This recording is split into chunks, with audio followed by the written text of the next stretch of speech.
The workshop focused on shoes, really because shoes are something that everybody has in common, no matter what part of the world you come from, what culture you're from, what age you are. Everybody has experienced wearing shoes or wanting a pair of shoes or wearing shoes for different purposes. So I thought that would be a very good topic to explore with the students when they came in. So I have quite a wide range of shoes from many different cultures and different parts of the world, and we explored those with the group. You can see out on the table here a selection of the ones that we looked at. We have shoes here that come from very, very cold climates, shoes from very, very hot climates, and also shoes that would indicate aspects of religion and also of status. Probably the most popular shoes among the group were the shoes from the northern climates. We have Inuit boots here, which are made from caribou skin, and we also have Sami boots, which would be from northern parts of Europe. What interested the groups really about those were how people kept their feet warm. They had a lot of different shoes from different areas of the world and from different times.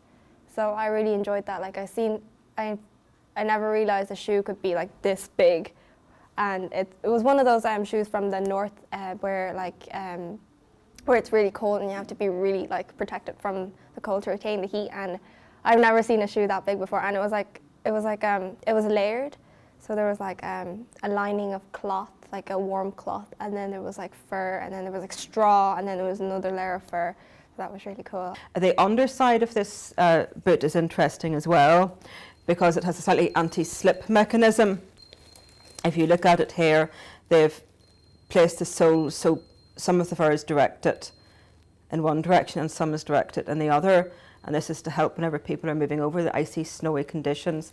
That actually acts like a brake mechanism almost. The other nice details that the group had noticed in this particular boot was the decoration in the braid, and also the type of musical aspect of it with the little bell. And we discussed what it must be like maybe to live in that environment and to be in those very open, snowy areas, and to hear these noises and what other noises maybe would have been heard around them. The other shoes that particularly interested the group were the little lotus shoes from China here, and it provoked a lot of discussion about culture, about standards of beauty, and how people in different parts of the world would have considered different aspects of a person's body beautiful, and also how, even though we find this quite shocking, that people would have bound their feet and distorted their feet to fit into these tiny, tiny little shoes, that we're not that far away from doing that ourselves.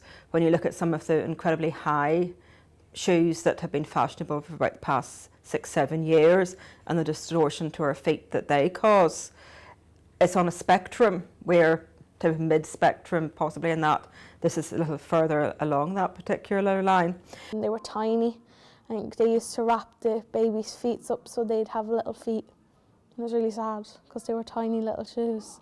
We got the opportunity to look at different shoes from different times, and I thought it was really good to be able to look at them and touch them and see how different they are from shoes from today.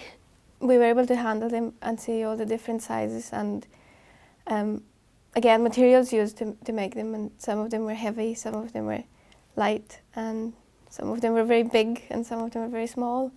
So some of them were very pretty with different prints on them, and some of them were just wooden, so that was interesting.